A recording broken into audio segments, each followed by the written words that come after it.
Crimen y castigo. Primera parte. 1. Una tarde extremadamente calurosa de principios de julio, un joven salió de la reducida habitación que tenía alquilada en la callejuela de S. Y, con paso lento e indeciso, se dirigió al puente K.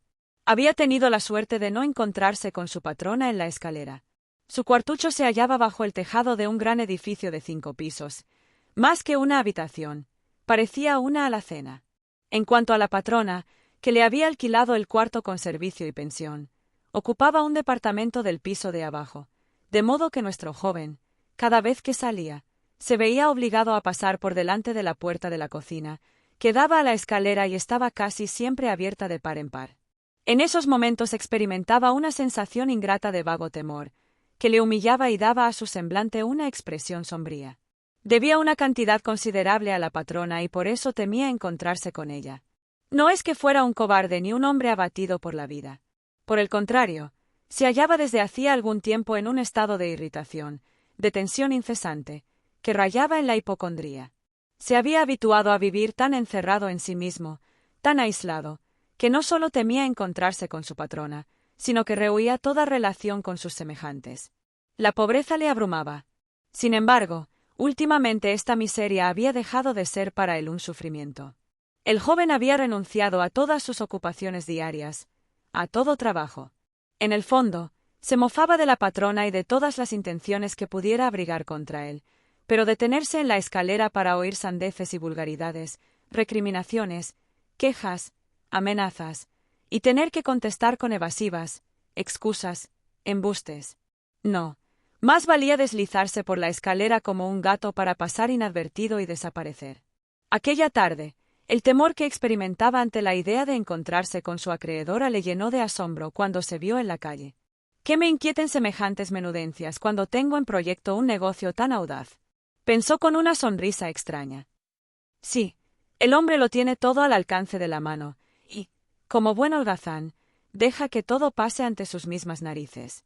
Esto es ya un axioma. Es chocante que lo que más temor inspira a los hombres sea aquello que les aparta de sus costumbres. Sí, eso es lo que más los altera. Pero esto ya es demasiado divagar. Mientras divago, no hago nada. Y también podría decir que no hacer nada es lo que me lleva a divagar. Hace ya un mes que tengo la costumbre de hablar conmigo mismo, de pasar días enteros echado en mi rincón, pensando. Tonterías. Porque ¿qué necesidad tengo yo de dar este paso? Soy verdaderamente capaz de hacer eso. Es que, por lo menos, lo he pensado en serio. De ningún modo. Todo ha sido un juego de mi imaginación. Una fantasía que me divierte. Un juego. Sí. Nada más que un juego. El calor era sofocante. El aire irrespirable, la multitud, la visión de los andamios, de la cal, de los ladrillos esparcidos por todas partes, y ese hedor especial tan conocido por los petersburgueses que no disponen de medios para alquilar una casa en el campo, todo esto aumentaba la tensión de los nervios, ya bastante excitados, del joven. El insoportable olor de las tabernas, abundantísimas en aquel barrio, y los borrachos que a cada paso se tropezaban a pesar de ser día de trabajo, completaban el lastimoso y horrible cuadro. Una expresión de amargo disgusto pasó por las finas facciones del joven.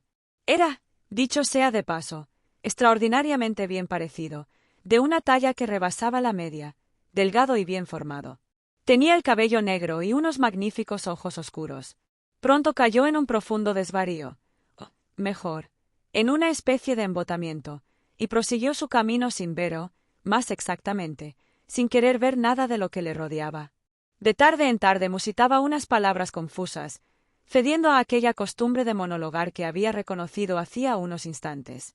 Se daba cuenta de que las ideas se le embrollaban a veces en el cerebro, y de que estaba sumamente débil. Iba tan miserablemente vestido, que nadie en su lugar, ni siquiera un viejo vagabundo, se habría atrevido a salir a la calle en pleno día con semejantes andrajos. Bien es verdad que este espectáculo era corriente en el barrio en que nuestro joven habitaba. La vecindad del mercado central, la multitud de obreros y artesanos amontonados en aquellos callejones y callejuelas del centro de Petersburgo ponían en el cuadro tintes tan singulares, que ni la figura más chocante podía llamar a nadie la atención. Por otra parte, se había apoderado de aquel hombre un desprecio tan feroz hacia todo, que, a pesar de su altivez natural un tanto ingenua, exhibía sus harapos sin rubor alguno. Otra cosa habría sido si se hubiese encontrado con alguna persona conocida o algún viejo camarada, cosa que procuraba evitar. Sin embargo, se detuvo en seco y se llevó nerviosamente la mano al sombrero cuando un borracho al que transportaban, no se sabe a dónde ni por qué, en una carreta vacía que arrastraban al trote dos grandes caballos, le dijo a voz en grito: tú, sombrerero alemán. Era un sombrero de copa alta, circular, descolorido por el uso, agujereado, cubierto de manchas, de bordes desgastados y lleno de abolladuras. Sin embargo, no era la vergüenza, sino otro sentimiento, muy parecido al terror, lo que se había apoderado del joven. Lo sabía, murmuró en su turbación, lo presentía. Nada hay peor que esto. Una nadería, una insignificancia, puede malograr todo el negocio. Sí, este sombrero llama la atención. Es tan ridículo, que atrae las miradas. El que va vestido con estos pingajos necesita una gorra, por vieja que sea, no esta cosa tan horrible. Nadie lleva un sombrero como este. Se me distingue a una versta a la redonda. Te recordarán. Esto es lo importante. Se acordarán de él, andando el tiempo, y será una pista. Lo cierto es que hay que llamar la atención lo menos posible. Los pequeños detalles. Ahí está el quid. Eso es lo que acaba por perderle a uno. No tenía que ir muy lejos. Sabía incluso el número exacto de pasos que tenía que dar desde la puerta de su casa, exactamente 730. Los había contado un día, cuando la concepción de su proyecto estaba aún reciente. Entonces ni él mismo creía en su realización. Su ilusoria audacia, a la vez sugestiva y monstruosa, solo servía para excitar sus nervios. Ahora, transcurrido un mes, empezaba a mirar las cosas de otro modo y, a pesar de sus enervantes soliloquios sobre su debilidad, su impotencia y su irresolución, se iba acostumbrando poco a poco, como a pesar suyo, a llamar negocio a aquella fantasía espantosa. Al considerarla así, la podría llevar a cabo, aunque siguiera dudando de sí mismo. Aquel día se había propuesto hacer un ensayo y su agitación crecía a cada paso que daba. Con el corazón desfallecido y sacudidos los miembros por un temblor nervioso, llegó, al fin, a un inmenso edificio, una de cuyas fachadas daba al canal y otra a la calle. El caserón estaba dividido en infinidad de pequeños departamentos habitados por modestos artesanos de toda especie, sastres, cerrajeros. Había allí cocineras, alemanes, prostitutas, funcionarios de ínfima categoría. El ir y venir de gente era continuo a través de las puertas y de los dos patios del inmueble. Lo guardaban 3 o 4 porteros, pero nuestro joven tuvo la satisfacción de no encontrarse con ninguno. Franqueó el umbral y se introdujo en la escalera de la derecha, estrecha y oscura como era propio de una escalera de servicio. Pero estos detalles eran familiares a nuestro héroe y, por otra parte, no le disgustaban. En aquella oscuridad no había que temer a las miradas de los curiosos. Si tengo tanto miedo en este ensayo, ¿qué sería si viniese a llevar a cabo de verdad el negocio?, pensó involuntariamente al llegar al 4º piso. Allí le cortaron el paso varios antiguos soldados que hacían el oficio de mozos y estaban sacando los muebles de un departamento ocupado. El joven lo sabía, por un funcionario alemán casado. Ya que este alemán se muda, se dijo el joven, en este rellano no habrá durante algún tiempo más inquilino que la vieja. Esto está más que bien. Llamó a la puerta de la vieja. La campanilla resonó tan débilmente, que se diría que era de hojalata y no de cobre. Así eran las campanillas de los pequeños departamentos en todos los grandes edificios semejantes a aquel. Pero el joven se había olvidado ya de este detalle, y el tintineo de la campanilla debió de despertar claramente en él algún viejo recuerdo, pues se estremeció. La debilidad de sus nervios era extrema. Transcurrido un instante, la puerta se entreabrió. Por la estrecha abertura, la inquilina observó al intruso con evidente desconfianza. Solo se veían sus ojillos brillando en la sombra. Al ver que había gente en el rellano, se tranquilizó y abrió la puerta. El joven franqueó el umbral y entró en un vestíbulo oscuro, dividido en dos por un tabique, tras el cual había una minúscula cocina. La vieja permanecía inmóvil ante él. Era una mujer menuda, reseca, de unos 60 años, con una nariz puntiaguda y unos ojos chispeantes de malicia. Llevaba la cabeza descubierta, y sus cabellos, de un rubio desvaído y con solo algunas hebras grises, estaban embadurnados de aceite. Un viejo chal de franela rodeaba su cuello, largo y descarnado como una pata de pollo, y, a pesar del calor, llevaba sobre los hombros una pelliza, pelada y amarillenta. La tos la sacudía a cada momento. La vieja gemía. El joven debió de mirarla de un modo algo extraño, pues los menudos ojos recobraron su expresión de desconfianza. Raskolnikov, estudiante. Vine a su casa hace un mes, barbotó rápidamente, inclinándose a medias, pues se había dicho que debía mostrarse muy amable. Lo recuerdo, muchacho, lo recuerdo perfectamente, articuló la vieja, sin dejar de mirarlo con una expresión de recelo. Bien, pues he venido para un negocillo como aquel, dijo Raskolnikov, un tanto turbado y sorprendido por aquella desconfianza. Tal vez esta mujer es siempre así y yo no lo advertí la otra vez, pensó, desagradablemente impresionado. La vieja no contestó, parecía reflexionar. Después indicó al visitante la puerta de su habitación, mientras se apartaba para dejarle pasar. Entré, muchacho. La reducida habitación donde fue introducido el joven tenía las paredes revestidas de papel amarillo. Cortinas de muselina pendían ante sus ventanas, adornadas con macetas de geranios. En aquel momento, el sol poniente iluminaba la habitación. Entonces se dijo de súbito Raskolnikov, también, seguramente lucirá un sol como este. Y paseó una rápida mirada por toda la habitación para grabar hasta el menor detalle en su memoria.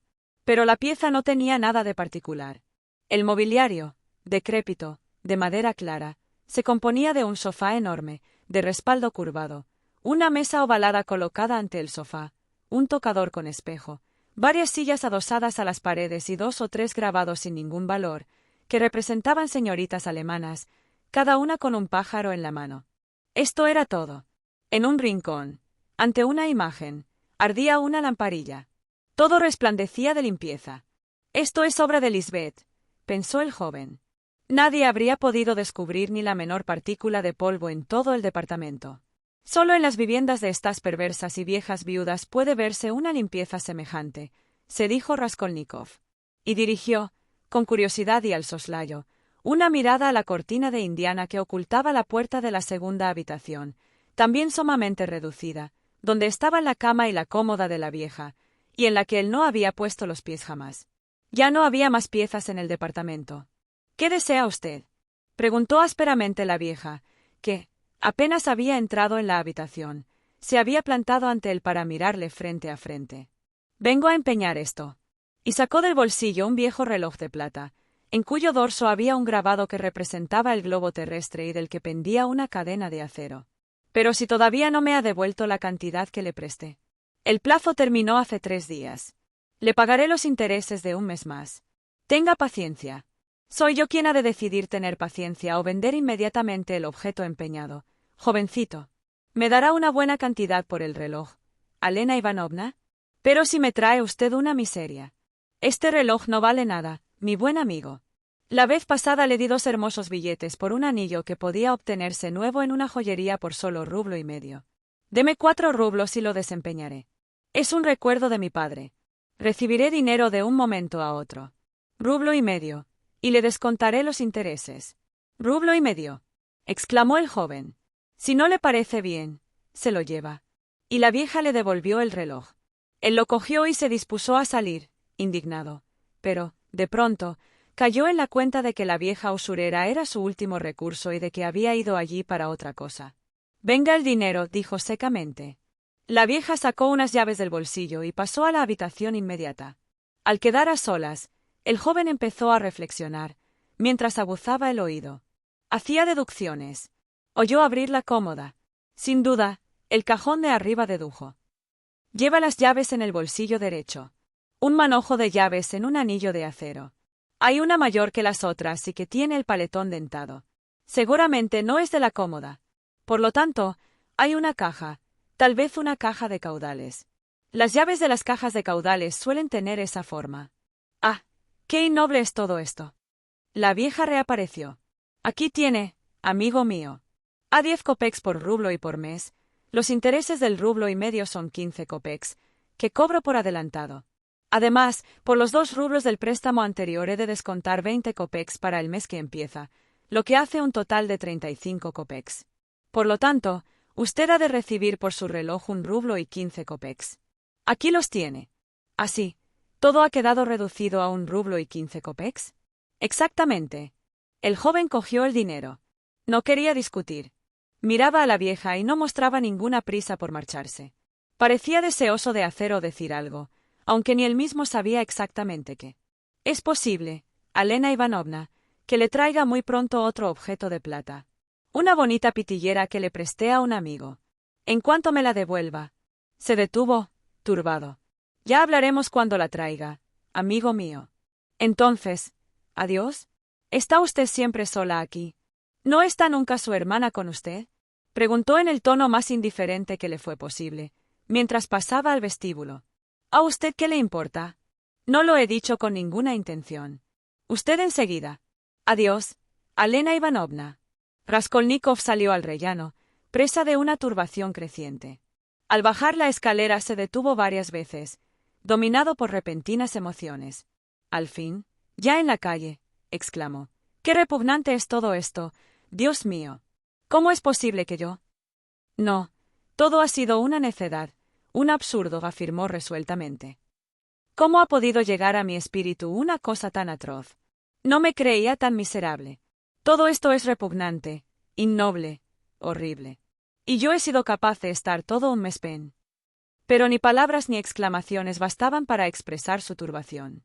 La sensación de profundo disgusto que le oprimía y le ahogaba cuando se dirigía a casa de la vieja era ahora sencillamente insoportable. No sabía cómo librarse de la angustia que le torturaba. Iba por la acera como embriagado, no veía a nadie y tropezaba con todos. No se recobró hasta que estuvo en otra calle. Al levantar la mirada vio que estaba a la puerta de una taberna. De la acera partía una escalera que se hundía en el subsuelo y conducía al establecimiento. De él salían en aquel momento dos borrachos. Subían la escalera apoyados el uno en el otro e injuriándose. Raskolnikov bajó la escalera sin vacilar. No había entrado nunca en una taberna, pero entonces la cabeza le daba vueltas y la sed le abrasaba. Le dominaba el deseo de beber cerveza fresca, en parte para llenar su vacío estómago, ya que atribuía al hambre su estado. Se sentó en un rincón oscuro y sucio, ante una pringosa mesa, pidió cerveza y se bebió un vaso con avidez. Al punto experimentó una impresión de profundo alivio. Sus ideas parecieron aclararse. «Todo esto son necedades», se dijo, reconfortado. No había motivo para perder la cabeza. Un trastorno físico, sencillamente. Un vaso de cerveza, un trozo de galleta, y ya está firme el espíritu, y el pensamiento se aclara, y la voluntad renace. ¡Cuánta nimiedad! Sin embargo, a despecho de esta amarga conclusión, estaba contento como el hombre que se ha librado de pronto de una carga espantosa, y recorrió con una mirada amistosa a las personas que le rodeaban. Pero en lo más hondo de su ser presentía que su animación, aquel resurgir de su esperanza, era algo enfermizo y ficticio. La taberna estaba casi vacía. Detrás de los dos borrachos con que se había cruzado Raskolnikov había salido un grupo de 5 personas, entre ellas una muchacha. Llevaban una armónica.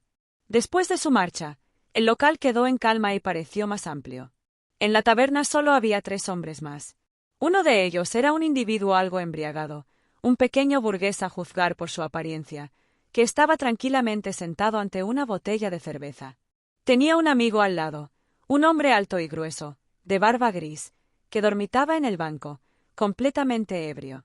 De vez en cuando se agitaba en pleno sueño, abría los brazos, empezaba a castañetear los dedos, mientras movía el busto sin levantarse de su asiento, y comenzaba a canturrear una burda tonadilla, haciendo esfuerzos para recordar las palabras.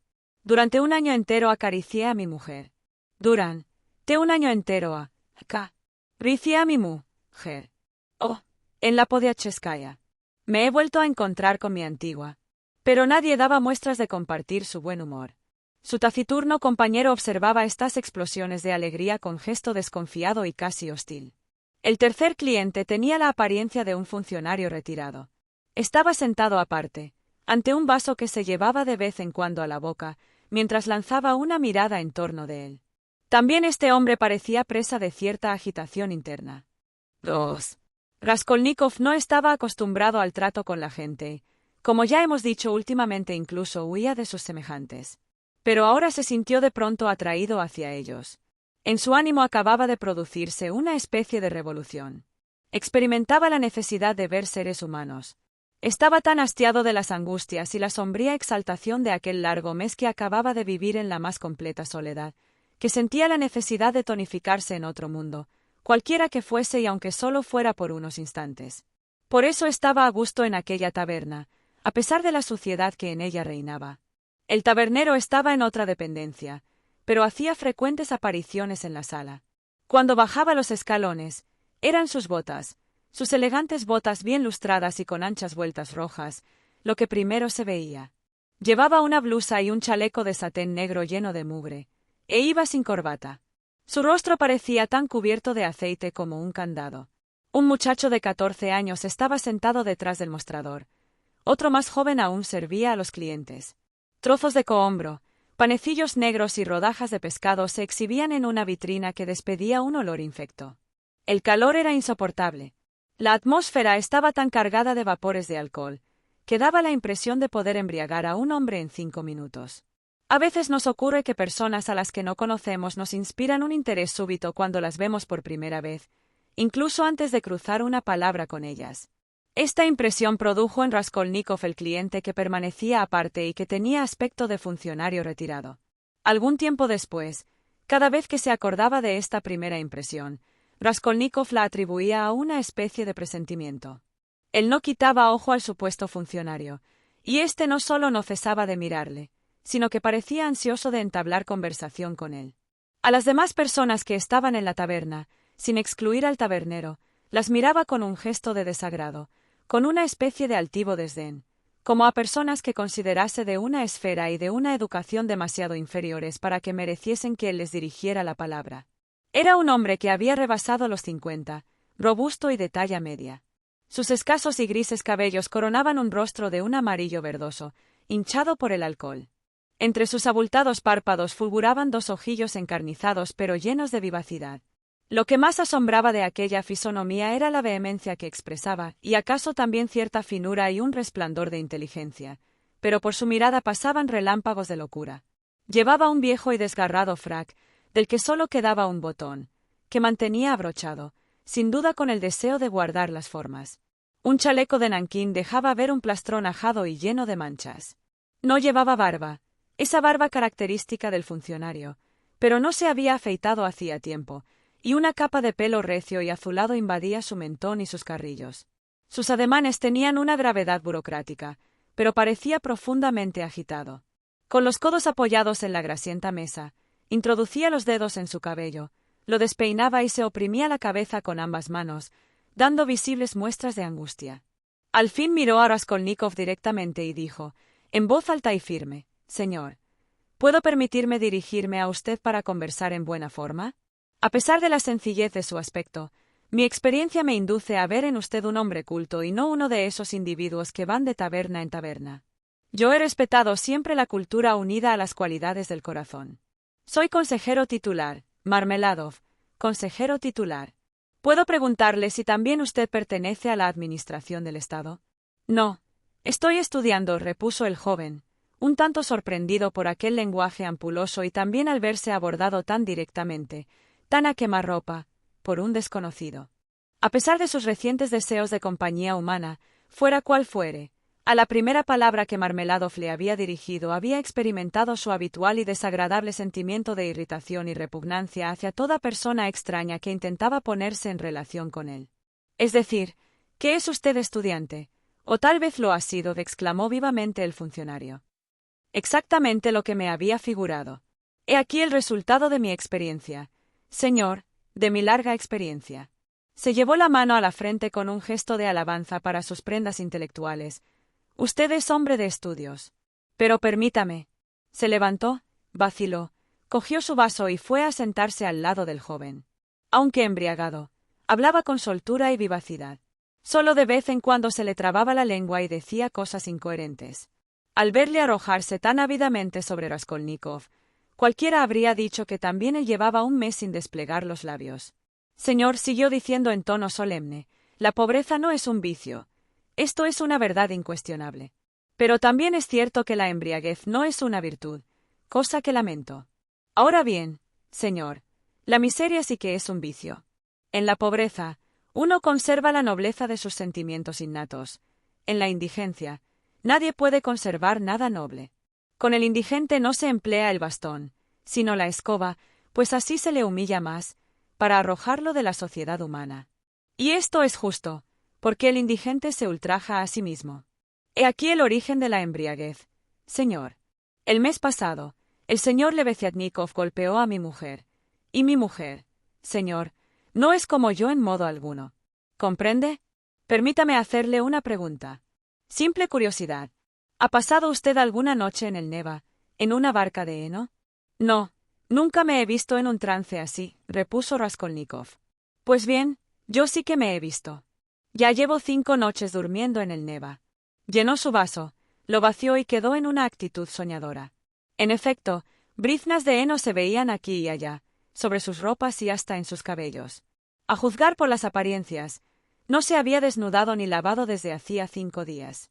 Sus manos, gruesas, rojas, de uñas negras, estaban cargadas de suciedad. Todos los presentes le escuchaban, aunque con bastante indiferencia. Los chicos se reían detrás del mostrador. El tabernero había bajado expresamente para oír a aquel tipo. Se sentó un poco aparte, bostezando con indolencia, pero con aire de persona importante.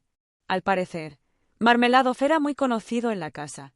Ello se debía, sin duda, a su costumbre de trabar conversación con cualquier desconocido que encontraba en la taberna, hábito que se convierte en verdadera necesidad, especialmente en los alcohólicos que se ven juzgados severamente, e incluso maltratados, en su propia casa.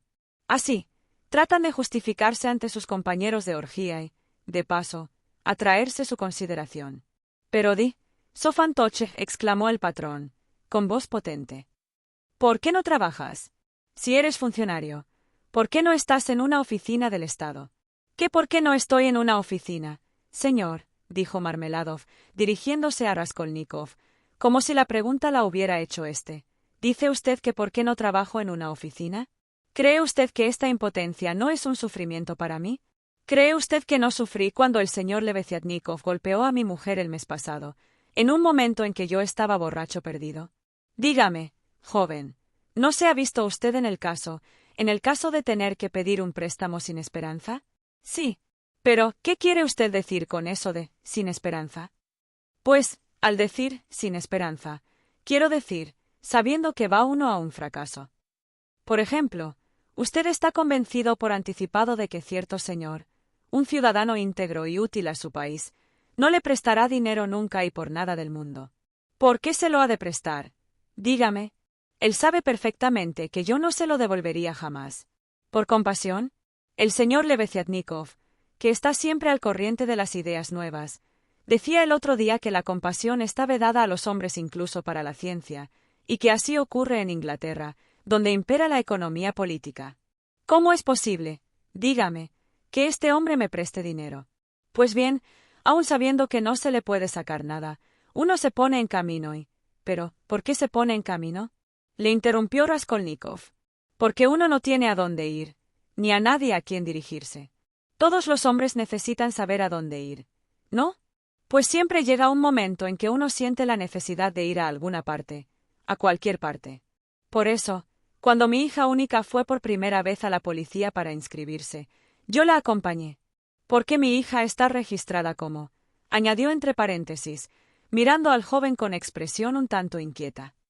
Eso no me importa, señor, se apresuró a decir cuando los 2 muchachos se echaron a reír detrás del mostrador, e incluso el tabernero no pudo menos de sonreír. Eso no me importa. Los gestos de desaprobación no pueden turbarme, pues esto lo sabe todo el mundo, y no hay misterio que no acabe por descubrirse. Y yo miro estas cosas no con desprecio, sino con resignación. Sea, pues. Ecce homo. Óigame, joven, ¿podría usted? No. Hay que buscar otra expresión más fuerte, más significativa. ¿Se atrevería usted a afirmar, mirándome a los ojos, que no soy un puerco? El joven no contestó. Bien, dijo el orador, y esperó con un aire sosegado y digno el fin de las risas que acababan de estallar nuevamente. Bien, yo soy un puerco y ella una dama. Yo parezco una bestia, y Catalina Ivanovna, mi esposa, es una persona bien educada, hija de un oficial superior. Demos por sentado que yo soy un granuja y que ella posee un gran corazón, sentimientos elevados y una educación perfecta. Sin embargo, si ella se hubiera compadecido de mí. Y es que los hombres tenemos necesidad de ser compadecidos por alguien. Pues bien, Catalina Ivanovna, a pesar de su grandeza de alma, es injusta, aunque yo comprendo perfectamente que cuando me tira del pelo lo hace por mi bien. Te repito sin vergüenza, joven, ella me tira del pelo, insistió en un tono más digno aún, al oír nuevas risas. ¡Ah! Dios mío. Sí, ella. Solamente una vez. Pero, vanas palabras. No hablemos más de esto. Pues es lo cierto que mi deseo se ha visto satisfecho más de una vez. Sí, más de una vez me han compadecido. Pero mi carácter. Soy un bruto rematado. De acuerdo, observó el tabernero, bostezando. Marmeladov dio un fuerte puñetazo en la mesa. Sí, un bruto. Sepa usted, señor, que me he bebido hasta sus medias. No los zapatos, entiéndame, pues, en medio de todo, esto sería una cosa en cierto modo natural, no los zapatos, sino las medias. Y también me he bebido su esclavina de piel de cabra, que era de su propiedad, pues se la habían regalado antes de nuestro casamiento. Entonces vivíamos en un helado cuchitril. Es invierno, ella se enfría, empieza a toser y a escupir sangre. Tenemos 3 niños pequeños, y Catalina Ivanovna trabaja de sol a sol. Friega, lava la ropa, lava a los niños. Está acostumbrada a la limpieza desde su más tierna infancia. Todo esto con un pecho delicado, con una predisposición a la tisis. Yo lo siento de veras. ¿Creen que no lo siento? Cuanto más bebo, más sufro. Por eso, para sentir más, para sufrir más, me entrego a la bebida. Yo bebo para sufrir más profundamente. Inclinó la cabeza con un gesto de desesperación. Joven, continuó mientras volvía a erguirse. Creo leer en su semblante la expresión de un dolor. Apenas le he visto entrar. He tenido esta impresión. Por eso le he dirigido la palabra. Si le cuento la historia de mi vida no es para divertir a estos ociosos, que, además, ya la conocen, sino porque deseo que me escuche un hombre instruido. Sepa usted, pues, que mi esposa se educó en un pensionado aristocrático provincial, y que el día en que salió bailó la danza del chal ante el gobernador de la provincia y otras altas personalidades. Fue premiada con una medalla de oro y un diploma. La medalla se vendió hace tiempo. En cuanto al diploma, mi esposa lo tiene guardado en su baúl. Últimamente se lo enseñaba a nuestra patrona. Aunque estaba a matar con esta mujer, lo hacía porque experimentaba la necesidad de vanagloriarse ante alguien de sus éxitos pasados y de evocar sus tiempos felices. Yo no se lo censuro, pues lo único que tiene son estos recuerdos. Todo lo demás se ha desvanecido. Sí, es una dama enérgica, orgullosa, intratable. Se friega ella misma el suelo y come pan negro, pero no toleraría de nadie la menor falta de respeto. Aquí tiene usted explicado por qué no consintió las groserías de Lebeziatnikov. Y cuando éste, para vengarse, le pegó, ella tuvo que guardar cama, no a causa de los golpes recibidos, sino por razones de orden sentimental. Cuando me casé con ella, era viuda y tenía 3 hijos de corta edad. Su primer matrimonio había sido de amor. El marido era un oficial de infantería con el que huyó de la casa paterna. Catalina adoraba a su marido, pero él se entregó al juego, tuvo asuntos con la justicia y murió. En los últimos tiempos, él le pegaba. Ella no se lo perdonó, lo sé positivamente. Sin embargo, incluso ahora llora cuando lo recuerda, y establece entre él y yo comparaciones nada halagadoras para mi amor propio. Pero yo la dejo, porque así ella se imagina, al menos, que ha sido algún día feliz. Después de la muerte de su marido, quedó sola con sus 3 hijitos en una región lejana y salvaje, donde yo me encontraba entonces. Vivía en una miseria tan espantosa, que yo, que he visto los cuadros más tristes, no me siento capaz de describirla. Todos sus parientes la habían abandonado. Era orgullosa, demasiado orgullosa. Fue entonces, señor, entonces, como ya le he dicho, cuando yo, viudo también y con una hija de 14 años, le ofrecí mi mano, pues no podía verla sufrir de aquel modo. El hecho de que siendo una mujer instruida y de una familia excelente aceptara casarse conmigo, le permitirá comprender a qué extremo llegaba su miseria. Aceptó llorando, sollozando, retorciéndose las manos, pero aceptó. Y es que no tenía a dónde ir. Se da usted cuenta, señor, ¿Se da usted cuenta exacta de lo que significa no tener dónde ir? No, usted no lo puede comprender todavía. Durante un año entero cumplí con mi deber honestamente, santamente, sin probar eso, y señalaba con el dedo la media botella que tenía delante, pues yo soy un hombre de sentimientos. Pero no conseguía traérmela. Entretanto, quedé cesante, no por culpa mía, sino a causa de ciertos cambios burocráticos. Entonces me entregué a la bebida. Ya hace año y medio que, tras 1000 sinsabores y peregrinaciones continuas, nos instalamos en esta capital magnífica, embellecida por incontables monumentos. Aquí encontré un empleo, pero pronto lo perdí. ¿Comprende, señor? Esta vez fui yo el culpable. Ya me dominaba el vicio de la bebida. Ahora vivimos en un rincón que nos tiene alquilado Amalia Ivanovna Lippevetsel. Pero, ¿cómo vivimos? ¿Cómo pagamos el alquiler? Eso lo ignoro. En la casa hay otros muchos inquilinos. Aquello es un verdadero infierno. Entretanto, la hija que tuve de mi primera mujer ha crecido. En cuanto a lo que su madrastra la ha hecho sufrir, prefiero pasarlo por alto. Pues Catalina Ivanovna, a pesar de sus sentimientos magnánimos, es una mujer irascible e incapaz de contener sus impulsos. Sí, así es. Pero, ¿a qué mencionar estas cosas? Ya comprenderá usted que Sonia no ha recibido una educación esmerada. Hace muchos años intenté enseñarle geografía e historia universal, pero como yo no estaba muy fuerte en estas materias, además, no teníamos buenos libros, pues los libros que hubiéramos podido tener, pues, bueno, ya no los teníamos, se acabaron las lecciones. Nos quedamos en Ciro, rey de los persas. Después leyó algunas novelas, y últimamente Lebeziatnikov le prestó la fisiología de Luis. Conoce usted esta obra, ¿verdad? A ella le pareció muy interesante, e incluso nos leyó algunos pasajes en voz alta. A esto se reduce su cultura intelectual. Ahora, señor, me dirijo a usted, por mi propia iniciativa, para hacerle una pregunta de orden privado. Una muchacha pobre pero honesta, ¿puede ganarse bien la vida con un trabajo honesto? No ganará ni 15 kopecks al día, señor mío, y eso trabajando hasta la extenuación, si es honesta y no posee ningún talento. Hay más. El consejero de Estado Klopstock Iván Ivanovich. ¿Ha oído usted hablar de él? No solamente no ha pagado a Sonia media docena de camisas de Holanda que le encargó, sino que la despidió ferozmente con el pretexto de que le había tomado mal las medidas y el cuello le quedaba torcido. Y los niños, hambrientos.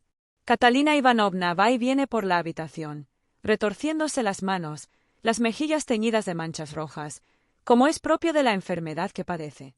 Exclama: en esta casa comes, bebes, estás bien abrigado, y lo único que haces es holgazanear. Y yo le pregunto, ¿qué podía beber ni comer, cuando incluso los niños llevaban más de 3 días sin probar bocado? En aquel momento, yo estaba acostado y, no me importa decirlo, borracho. Pude oír una de las respuestas que mi hija, tímida, voz dulce, rubia, delgada, pálida carita, daba a su madrastra. Yo no puedo hacer eso, Catalina Ivanovna.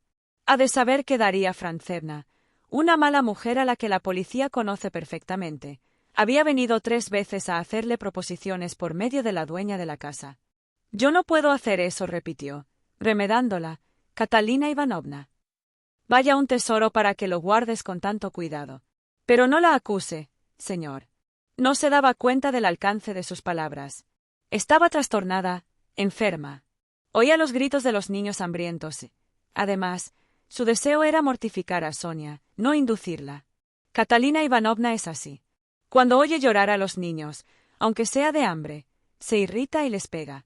Eran cerca de las 5 cuando, de pronto, vi que Sonetetska se levantaba, se ponía un pañuelo en la cabeza, cogía un chal y salía de la habitación. Eran más de las 8 cuando regresó. Entró, se fue derecha a Catalina Ivanovna y, sin desplegar los labios, depositó ante ella, en la mesa, 30 rublos. No pronunció ni una palabra. ¿Sabe usted?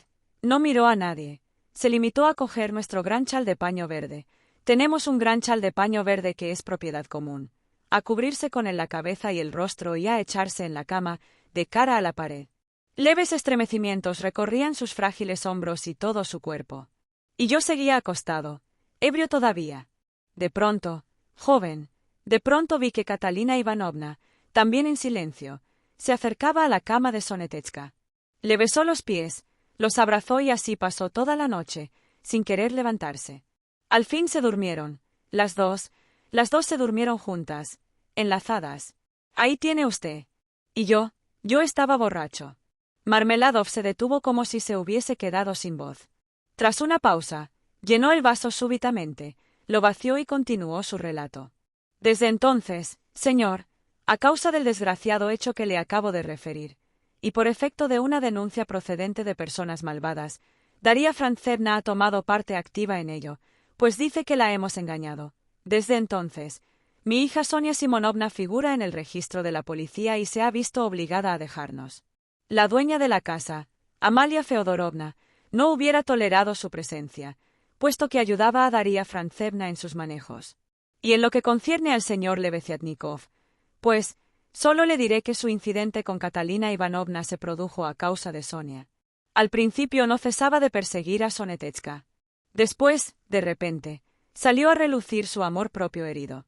Un hombre de mi condición no puede vivir en la misma casa que una mujer de esa especie. Catalina Ivanovna salió entonces en defensa de Sonia, y la cosa acabó como usted sabe. Ahora Sonia suele venir a vernos al atardecer y trae algún dinero a Catalina Ivanovna. Tiene alquilada una habitación en casa del sastre Kapernaumov. Este hombre es cojo y tartamudo, y toda su numerosa familia tartamudea. Su mujer es tan tartamuda como él. Toda la familia vive amontonada en una habitación, y la de Sonia está separada de ésta por un tabique. Gente miserable y tartamuda. Una mañana me levanto, me pongo mis harapos, levanto los brazos al cielo y voy a visitar a su excelencia Iván Afanasievich. ¿Conoce usted a su excelencia Iván Afanasievich? No. Entonces no conoce usted al santo más santo. Es un cirio que se funde ante la imagen del Señor. Sus ojos estaban llenos de lágrimas después de escuchar mi relato desde el principio hasta el fin. Bien, Marmeladov me dijo. Has defraudado una vez las esperanzas que había depositado en ti. Voy a tomarte de nuevo bajo mi protección. Estas fueron sus palabras. Procura no olvidarlo, añadió. Puedes retirarte. Yo besé el polvo de sus botas, pero solo mentalmente, pues él, alto funcionario y hombre imbuido de ideas modernas y esclarecidas, no me habría permitido que se las besara de verdad. Volví a casa, y no puedo describirle el efecto que produjo mi noticia de que iba a volver al servicio activo y a cobrar un sueldo. Marmeladov hizo una nueva pausa, profundamente conmovido. En ese momento invadió la taberna un grupo de bebedores en los que ya había hecho efecto la bebida. En la puerta del establecimiento resonaron las notas de un organillo, y una voz de niño, frágil y trémula, entonó la petite ferme. La sala se llenó de ruidos. El tabernero y los dos muchachos acudieron presurosos a servir a los recién llegados. Marmeladov continuó su relato sin prestarles atención. Parecía muy débil, pero, a medida que crecía su embriaguez, se iba mostrando más expansivo. El recuerdo de su último éxito, el nuevo empleo que había conseguido, le había reanimado y daba a su semblante una especie de resplandor. Raskolnikov le escuchaba atentamente. De esto hace 5 semanas. Pues sí, cuando Catalina Ivanovna y Sonetetska se enteraron de lo de mi empleo, me sentí como transportado al paraíso. Antes, cuando tenía que permanecer acostado, se me miraba como a una bestia y no oía más que injurias. Ahora andaban de puntillas y hacían callar a los niños. Silencio. Simón Zaharevich ha trabajado mucho y está cansado. Hay que dejarlo descansar. Me daban café antes de salir para el despacho, e incluso nata. Compraban nata de verdad. ¿Sabe usted? Lo que no comprendo es de dónde pudieron sacar los 11,5 rublos que se gastaron en aprovisionar mi guardarropa. Botas, soberbios puños, todo un uniforme en perfecto estado, por 11,50 rublos. En mi primera jornada de trabajo, al volver a casa al mediodía, ¿qué es lo que vieron mis ojos? Catalina Ivanovna había preparado 2 platos, sopa y lechón en salsa, manjar del que ni siquiera teníamos idea. Vestidos no tiene, ni siquiera uno. Sin embargo, se había compuesto como para ir de visita. Aún no teniendo ropa, se había arreglado. Ellas saben arreglarse con nada. Un peinado gracioso, un cuello blanco y muy limpio, unos puños, y parecía otra. Estaba más joven y más bonita. Sonetetska, mi paloma, solo pensaba en ayudarnos con su dinero, pero nos dijo, me parece que ahora no es conveniente que os venga a ver con frecuencia. Vendré alguna vez de noche, cuando nadie pueda verme. ¿Comprende usted? Después de comer me fui a acostar. Y entonces Catalina Ivanovna no pudo contenerse. Hacía apenas una semana había tenido una violenta disputa con Amalia Ivanovna, la dueña de la casa. Sin embargo, la invitó a tomar café. Estuvieron 2 horas charlando en voz baja. Simón Zaharevich, dijo Catalina Ivanovna, tiene ahora un empleo y recibe un sueldo. Se ha presentado a su excelencia.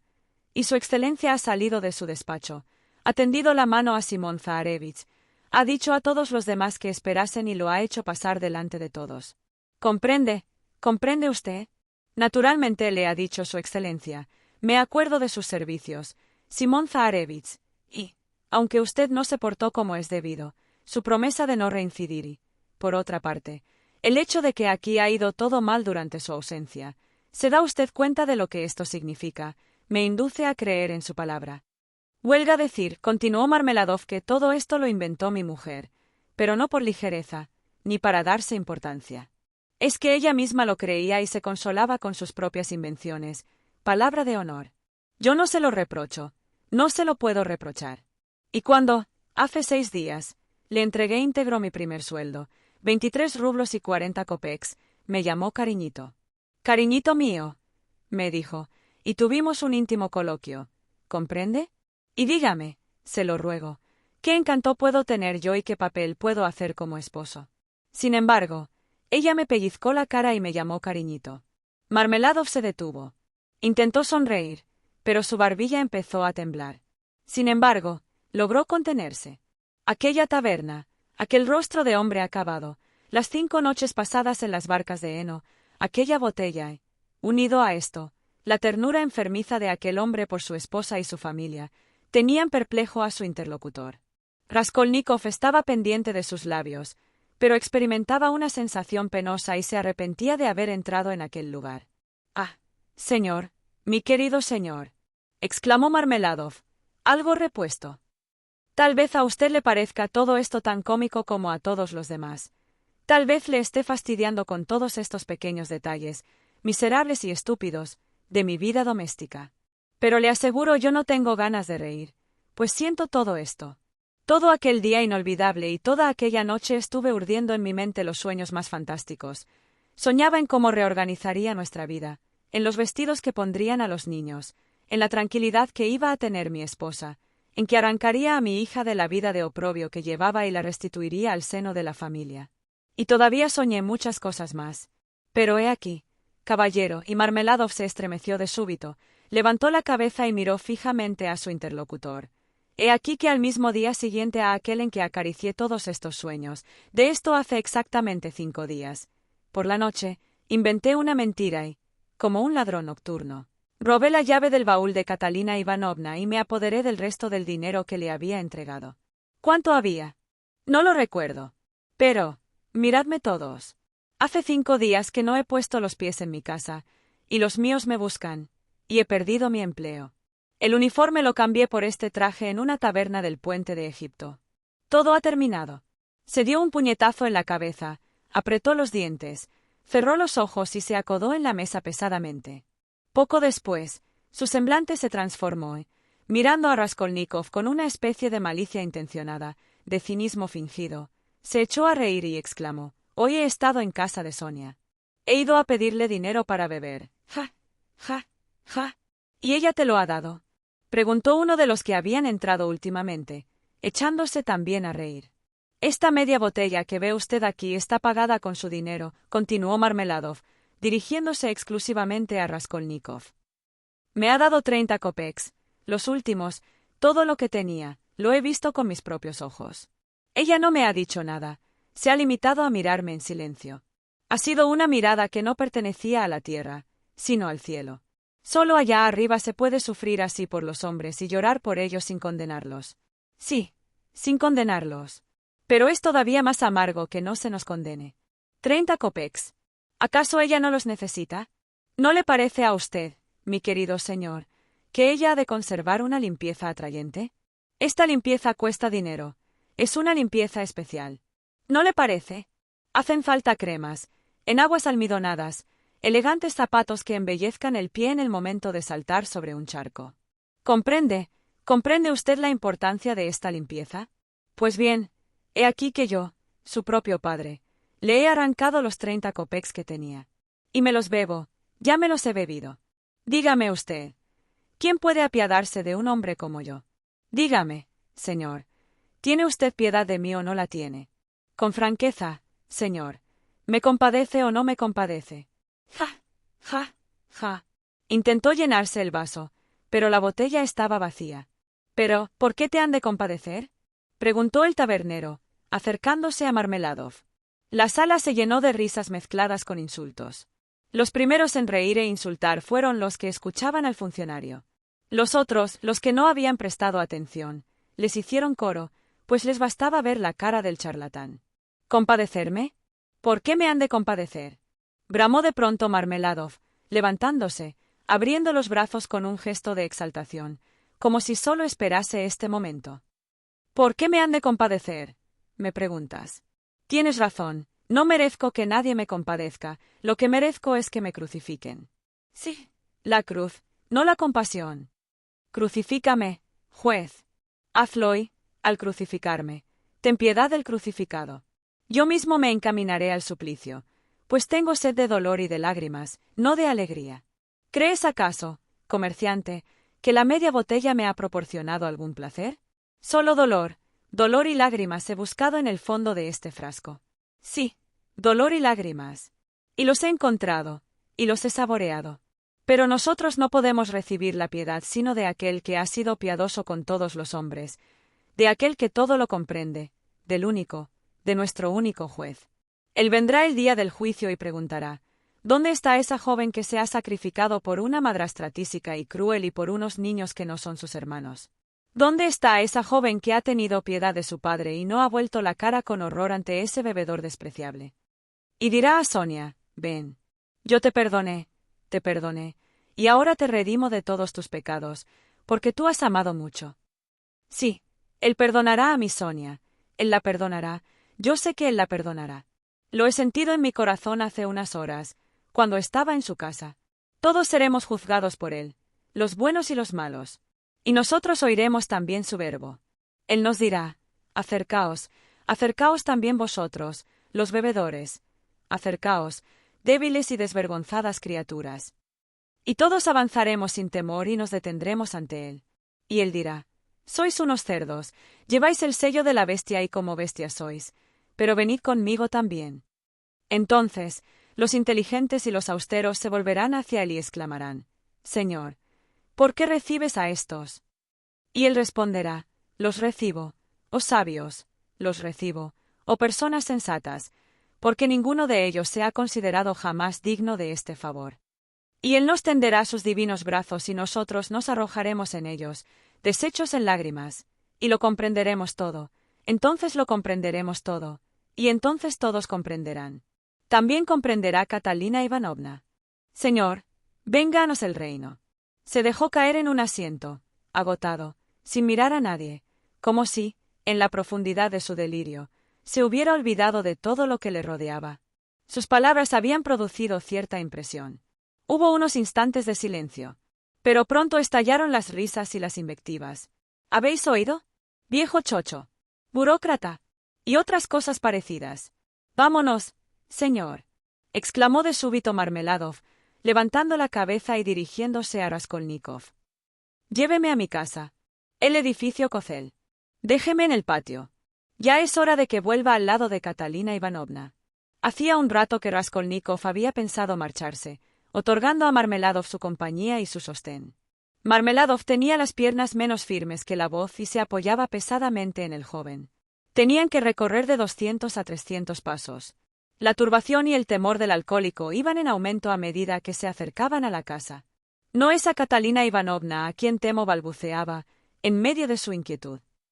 No es la perspectiva de los tirones de pelo lo que me inquieta. ¿Qué es un tirón de pelos? Nada absolutamente. No le quepa duda de que no es nada. Hasta prefiero que me dé unos cuantos tirones. No, no es eso lo que temo. Lo que me da miedo es su mirada. Sí, sus ojos. Y también las manchas rojas de sus mejillas. Y su jadeo. ¿Ha observado cómo respiran estos enfermos cuando los conmueve una emoción violenta? También me inquieta la idea de que voy a encontrar llorando a los niños, pues si Sonia no les ha dado de comer, no sé. Yo no sé cómo habrán podido. No sé. Pero los golpes no me dan miedo. Le aseguro, señor, que los golpes no solo no me hacen daño, sino que me proporcionan un placer. No podría pasar sin ellos. Lo mejor es que me pegue. Así se desahoga. Sí, prefiero que me pegue. Hemos llegado. Edificio Cocel. Cocel es un cerrajero alemán, un hombre rico. Lléveme a mi habitación. Cruzaron el patio y empezaron a subir hacia el cuarto piso. La escalera estaba cada vez más oscura. Eran las 11 de la noche, y aunque en aquella época del año no hubiera, por decirlo así, noche en Petersburgo, es lo cierto que la parte alta de la escalera estaba sumida en la más profunda oscuridad. La ahumada puertecilla que daba al último rellano estaba abierta. Un cabo de vela iluminaba una habitación miserable que medía unos 10 pasos de longitud. Desde el vestíbulo se la podía abarcar con una sola mirada. En ella reinaba el mayor desorden. Por todas partes colgaban cosas, especialmente ropas de niño. Una cortina agujereada ocultaba uno de los dos rincones más distantes de la puerta. Sin duda, tras la cortina había una cama. En el resto de la habitación solo se veían 2 sillas y un viejo sofá cubierto por un hule hecho jirones. Ante él había una mesa de cocina, de madera blanca y no menos vieja. Sobre esta mesa, en una palmatoria de hierro, ardía el cabo de vela. Marmeladov tenía, pues, alquilada una habitación. Entera y no un simple rincón, pero comunicaba con otras habitaciones y era como un pasillo. La puerta que daba a las habitaciones, mejor dicho, a las jaulas, del piso de Amalia Lippevitzel, estaba entreabierta. Se oían voces y ruidos diversos. Las risas estallaban a cada momento. Sin duda, había allí gente que jugaba a las cartas y tomaba el té. A la habitación de Marmeladov llegaban a veces fragmentos de frases groseras. Raskolnikov reconoció inmediatamente a Catalina Ivanovna. Era una mujer horriblemente delgada, fina, alta y esbelta, con un cabello castaño, bello todavía. Como había dicho Marmeladov, sus pómulos estaban cubiertos de manchas rojas. Con los labios secos, la respiración rápida e irregular y oprimiéndose el pecho convulsivamente con las manos, se paseaba por la habitación. En sus ojos había un brillo de fiebre y su mirada tenía una dura fijeza. Aquel rostro trastornado de tísica producía una penosa impresión a la luz vacilante y mortecina del cabo de vela casi consumido. Raskolnikov calculó que tenía unos 30 años y que la edad de Marmeladov superaba bastante a la de su mujer. Ella no advirtió la presencia de los 2 hombres. Parecía sumida en un estado de aturdimiento que le impedía ver y oír. La atmósfera de la habitación era irrespirable, pero la ventana estaba cerrada. De la escalera llegaban olores nauseabundos, pero la puerta del piso estaba abierta. En fin, la puerta interior, solamente entreabierta, dejaba pasar espesas nubes de humo de tabaco que hacían toser a Catalina Ivanovna, pero ella no se había preocupado de cerrar esta puerta.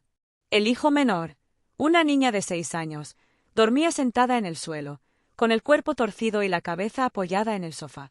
Su hermanito, que tenía 1 año más que ella, lloraba en un rincón y los sollozos sacudían todo su cuerpo. Seguramente su madre le acababa de pegar.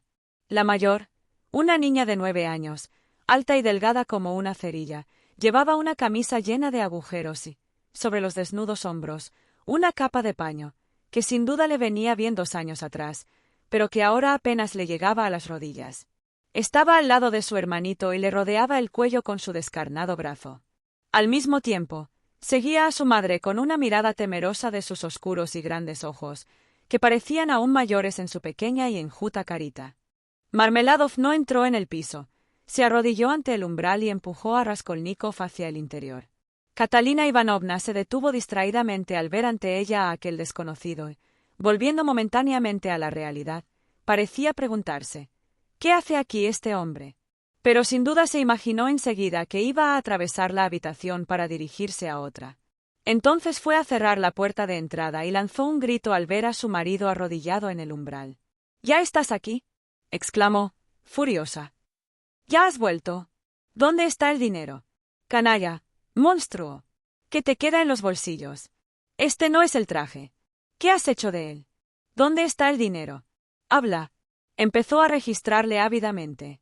Marmeladov abrió al punto los brazos, dócilmente, para facilitar la tarea de buscar en sus bolsillos. No llevaba encima ni un copec. ¿Dónde está el dinero? Siguió vociferando la mujer. Señor, ¿es posible que se lo haya bebido todo? Quedaban 12 rublos en el baúl. En un arrebato de ira, cogió a su marido por los cabellos y le obligó a entrar a fuerza de tirones. Marmeladov procuraba aminorar su esfuerzo arrastrándose humildemente tras ella, de rodillas. Es un placer para mí, no un dolor. Un placer, amigo mío, exclamaba mientras su mujer le tiraba del pelo y lo sacudía. Al fin su frente fue a dar contra el entarimado. La niña que dormía en el suelo se despertó y rompió a llorar. El niño, de pie en su rincón, no pudo soportar la escena. De nuevo empezó a temblar, a gritar, y se arrojó en brazos de su hermana, convulso y aterrado. La niña mayor temblaba como una hoja. Todo se lo ha bebido. Gritaba, desesperada, la pobre mujer. Y estas ropas no son las suyas. Están hambrientos. Señalaba a los niños, se retorcía los brazos. Maldita vida. De pronto se encaró con Raskolnikov. ¿Y a ti no te da vergüenza? Vienes de la taberna. Has bebido con él. Fuera de aquí. El joven, sin decir nada, se apresuró a marcharse. La puerta interior acababa de abrirse e iban asomando caras cínicas y burlonas, bajo el gorro encasquetado y con el cigarrillo o la pipa en la boca. Unos vestían batas caseras, otros, ropas de verano ligeras hasta la indecencia. Algunos llevaban las cartas en la mano. Se echaron a reír de buena gana al oír decir a Marmeladov que los tirones de pelo eran para él una delicia. Algunos entraron en la habitación. Al fin se oyó una voz silbante, de mal agüero. Era Amalia Ivanovna Lippevetsel en persona, que se abrió paso entre los curiosos, para restablecer el orden a su manera y apremiar por centésima vez a la desdichada mujer, brutalmente y con palabras injuriosas, a dejar la habitación al mismo día siguiente. Antes de salir, Raskolnikov había tenido tiempo de elevarse la mano al bolsillo, coger las monedas que le quedaban del rublo que había cambiado en la taberna y dejarlo, sin que le viesen, en el alféizar de la ventana.